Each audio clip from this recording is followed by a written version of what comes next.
2월의 첫날입니다. 첫날 첫 아침을 말씀과 기도로 시작합니다. 말씀의 영이신 성령 하나님께서 기도로 시작하는 2월 여러분의 삶에 새 일을 행해 주시고 은혜와 평강 주시기를 기원합니다.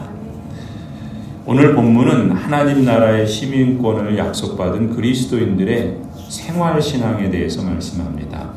생활신앙 가운데 특히 이웃을 대하는 태도에 대해서 말씀해 주시죠.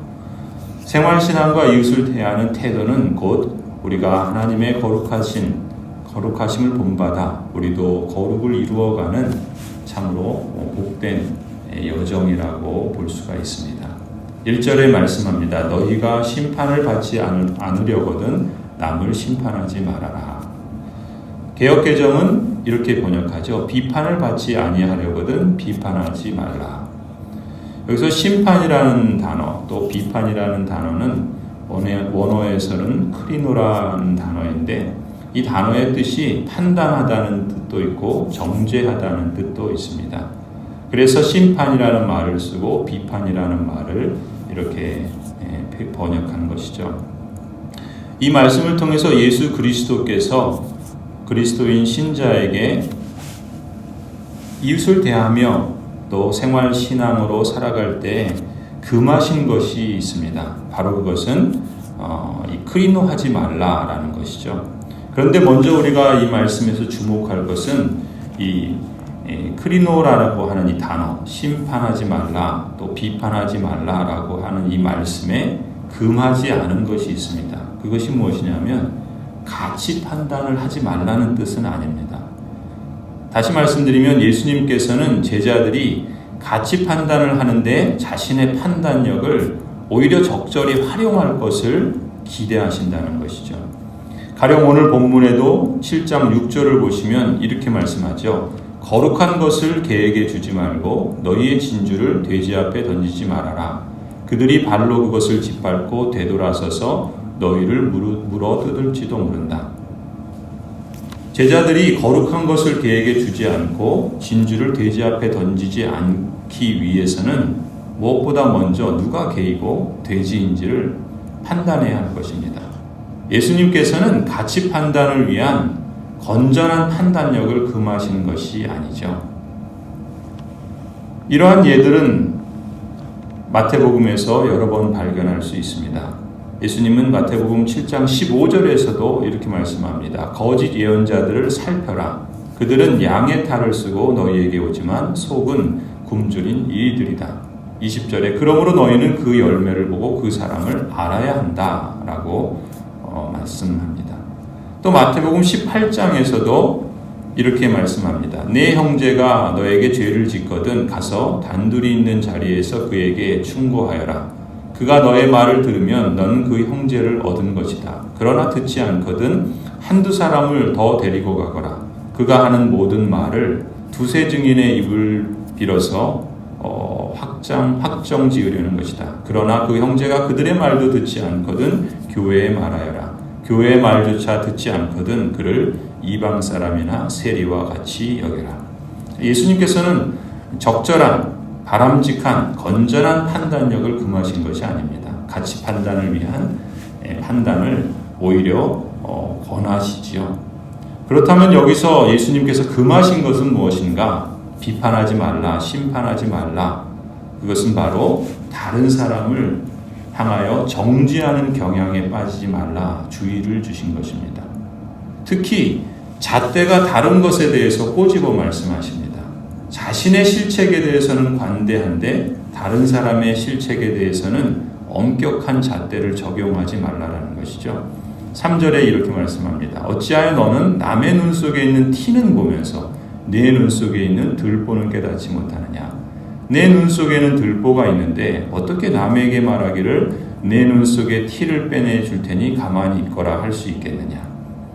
자신의 눈에 있는 대들보만한 큰 허물은 정작 보지 못하면서 형제 자매의 눈에 있는 티끌만한 허물을 보고 정죄하지 말라라고 말씀하시죠. 왜 정죄하지 말아야 하는가?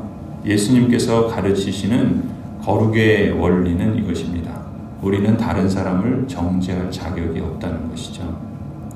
오히려 우리는 용서를 필요로 하는 존재라는 것을 인식하기 때문입니다.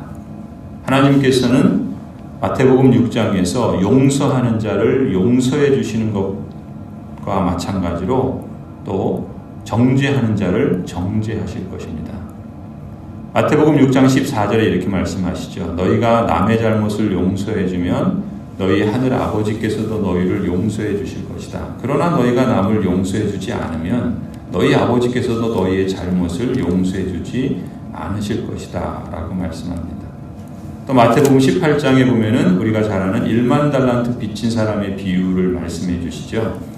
1만 달란트 빚을 졌다 하면 오늘날 단위로 대략 따져도 100억쯤 되는 돈입니다. 어마어마한 돈이죠.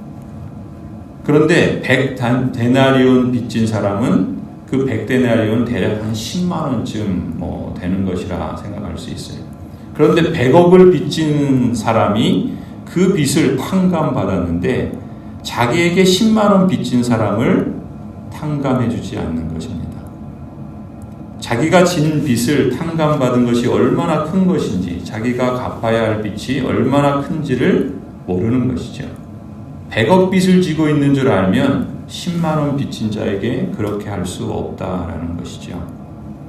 나 자신이 치명적인 정죄 상태에 있고 그래서 그것을 용서를 받아야 하는 자리에 있는 줄을 안다면 우리는 남이 저지르는 어떤 실수나 결함들에 대해서 정죄할 수 없다라는 것이죠. 하나님께 속한 사람이 달라진 것이 무엇이냐라고 할 때 여러 가지가 있겠지만 오늘 말씀의 맥락에서는 그 가운데 하나가 이웃사랑에 대한 태도라는 것이죠. 이 이웃사랑이라는 것은 나가서 전도하고 구제하고 이렇게 신앙생활로 나타날 수도 있고 또한 우리의 이웃을 어떻게 보느냐, 어떻게 이웃을 대하고 배려하느냐에 대해서도 나온다는 것이죠. 그것이 생활신앙이라고 표현할 수 있을 겁니다. 하나님 나라에 속한 그리스도인으로서 우리 스스로 늘 점검해야 할 부분이 바로 이것이겠죠. 내가 예수님을 믿는 표가 뭔가? 내가 믿지 않는 사람과 다른 것이 무엇인가? 우리의 존재와 정체성에서 뿐만 아니라 우리의 삶과 또 우리의 실천에 있어서도 다른 것이 무엇인가라는 것을 늘 스스로 점검해야 할 것입니다. 그리스도인은 예수 그리스도의 제자로서 먼저 우리 자신의 중대한 문제들로부터 철저하게 다루는 걸 힘써야 하겠지요. 이러한 과정에서 우리는 우리 자신의 문제 해결에 근본적으로 하나님의 자비와 용서가 얼마나 필요한지를 깨닫게 됩니다. 그런 것처럼 우리는 다른 형제나 자매의 허물과 약점을 볼 때 그 문제 해결을 정죄에서 찾기보다는 그 형제나 자매가 하나님의 용서를 받아서 그 문제로부터 벗어날 수 있도록 우리는 기도하며 도와줄 수 있는 방법을 찾고자 해야 할 것이죠. 이런 이웃사랑의 맥락에서 예수님께서 기도하라고 하시는 말씀입니다. 우리가 잘 알고 인용하는 이 마태복음 7장 말씀은 사실은 이웃사랑의 맥락에서 말씀하는 겁니다. 구하라 그리하면 하나님께서 너희에게 주실 것이다. 찾아라 그리하면 너희가 찾을 것이다.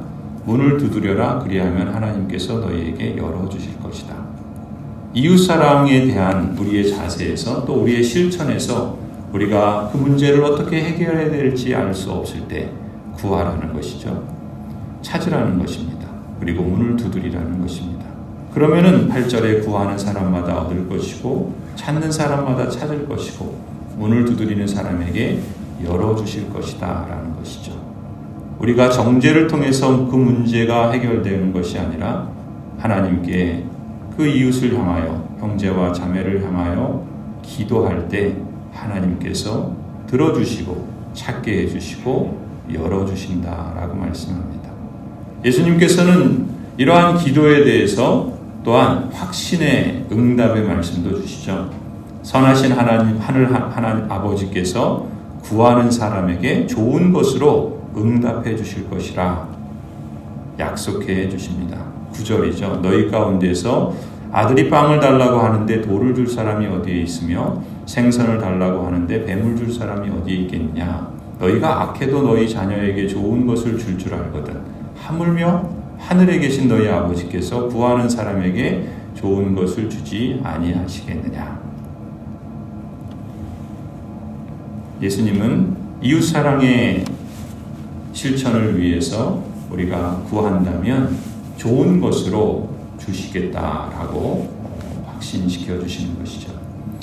그러면서 예수님께서는 이러한 가르침의 요약으로서 황금률을 말씀해 주시죠. 12절입니다. 그러므로 너희는 무엇이든지 남에게 대접을 받고자 하는 대로 너희도 남을 대접하여라. 이것이 율법과 예언서의 본뜻이다. 이 황금률이라는 말이 유래한 것은 이 알렉산더 세베루스 황제가 그의 궁전 벽에 금으로 새겨놓은 데서 나왔다고 하죠. 그래서 황금법칙이라 이렇게 말씀한답니다. 사실 예수님의 이 말씀은 이미 유대교의 여러 문헌들에서 이미 폭넓게 퍼져 있었던 교훈이라고 합니다. 힐렐이라고 하는 랍비는 너에게 싫은 것은 너의 동료에게도 하지 마라 교훈했다 그러고요. 또 외경의 토비트를 보면 너가 싫어하는 일은 아무에게도 하지 마라 비슷한 말씀을 하고 있다 그래요. 너가 좋아하는 것은 남도 좋아한다고 생각하고 매사에 조심하라. 또 집회서에도 이런 말씀이 있고요. 너가 너에게 아무런 악도 임하지 않고 오히려 좋은 것을 누리는 자가 되기를 바라는 것처럼 너도 너의 종들에게 동일한 원칙으로 대하라. 이런 경고도 있다라고 합니다. 예수님께서 이 황금률을 너가 대접받고자 하는 대로 남을 대접하라 하시는 이 말씀을 율법과 예언서의 본뜻이라 말합니다. 즉 계시된 하나님의 말씀의 본뜻이 바로 이 황금률로 요약될 수 있다라고 선언하시는 것이죠. 내가 남에게 하는 대로 내가 대접을 받는다고 생각을 우리 마음에 자주자주 염두에 둔다면 내가 상대방에게 대접을 받고 싶으면서 상대방을 욕할 수는 없겠지요. 또 내가 상대방을 정죄하면 상대방도 나를 정죄할 것이고 내가 상대방을 경멸하면 상대방도 나를 경멸하는 것으로 돌아오겠지요. 반대로 우리가 대접을 받고 싶고 칭찬을 얻고 싶다면 적어도 우리는 상대방을 대접하고 칭찬하는 방식으로 이웃을 대하려는 그러한 생각을 마음에 품고 또 그것을 힘써야 하겠습니다. 물론 사람이 모든 면에서 칭찬을 받을 만하거나 대접을 받을 만한 존재인가? 그렇지 않죠. 사람은 다 악하고 죄로 인한 부패와 오염 가운데 있습니다. 결국 그것으로 인해 사망에 이르게 되는 것이죠. 그러나 우리는 하나님 나라에 속한 사람으로 하나님의 생명의 그 씨를 우리에게 주셨고 또 성령 하나님을 따라서 행할 수 있는 경향성을 우리 안에 새롭게 창조해 주셨습니다. 사실 사람들이 갖고 있는 그 본성과 그 타락과 그로 인한 부패와 또 오염을 생각한다면 도저히 사람을 대접해 줄 수 없고 또 좋게 보아줄 수 없을 때가 적지 않죠. 그것은 우리 자신도 마찬가지 아니겠습니까? 그래서 그런가 우리가 쉽게 남을 정죄하는지도 모르겠습니다. 하지만 사람을 사람답게 대접할 수 있는 것은 오직 그리스도의 십자가 안에서뿐이라 생각합니다. 십자가의 은혜와 사랑을 우리가 받았기 때문에 그 은혜와 사랑을 절실히 느끼는 사람이라면 우리는 사람이 정죄하고 경멸할 존재가 아니라 오히려 그렇기 때문에 하나님의 은혜가 필요한 대상이라는 그러한 마음을, 긍휼의 마음, 사랑의 마음을 조금 더 가질 수 있으리라 믿습니다. 아니, 성령 하나님께서 우리에게 그런 마음을 주신 것이죠. 그래서 사도 바울께서도 에베소서 4장에서 예수 그리스도를 믿는 사람들이 이렇게 행할 것을 권면합니다. 너희는 모든 악독과 노함과 분냄과 떠드는 것과 비방하는 것을 모든 악의와 함께 버리고 서로 친절하게 하며 불쌍히 여기며 서로 용서하기를 하나님이 그리스도 안에서 너희를 용서하신 것 같이 하라 라고 말씀합니다. 왜냐하면 너희가 전에는 어두움이었으나 이제는 주 안에서 빛이 되었고 빛의 자녀들처럼 그렇게 행하라. 빛의 열매는 모든 착함과 의로움과 진실함에 있기 때문이다 라고 말씀합니다. 그렇게 보면은 신앙이라고 하는 것, 믿음이라고 하는 것은 주일에 예배당에 나와서 종교적인 예배 행위를 하는 것, 신앙생활 하는 것으로만 그치는 것이 아닌 것을 우리가 다시 한번 확인하게 됩니다. 우리가 살아가는 모든 곳에서 그것이 교회이든 일상생활 속이든 하나님의 사람으로 우리는 하나님의 사람답게 거룩을 이루어가고 있는 것이죠. 그것이 생활 신앙이라고 할 수 있을 것입니다. 어쩌면 우리의 일상생활은 그날이 그날 같고 또 하루의 수고는 때로 벅차고 힘겨우며 그래서 권태롭기도 하고 힘든 나날들이 다만 먹고 살기 위해서 주어진 시간이 아니라는 것, 하나님의 사람으로 커나가는 복된 날들이라는 것을 우리는 역으로 발견할 수 있어야 하겠습니다. 이런 안목을 갖고 우리가 살아간다면 하나님 나라의 영원한 생명에 잇대어 오늘을 살아간다면 여러분의 매일매일이 승리와 실패를 오고 가지만 그 실패마저도 여러분을 분발케 하고 여러분에게 약속하신 그 승리가 삶의 구체화되며 그래서 하나님의 자녀된 것을 실감케 하시고 또 그것으로 감사하는 그러한 나날들을 이루어 가게 될 줄 믿습니다. 하나님의 이 은혜와 이 평강의 열매들이 여러분의 삶 가운데 날마다 새로워지고 2월을 시작하며 이러한 삶이 하루하루 지속될 수 있기를 간절히 축원합니다.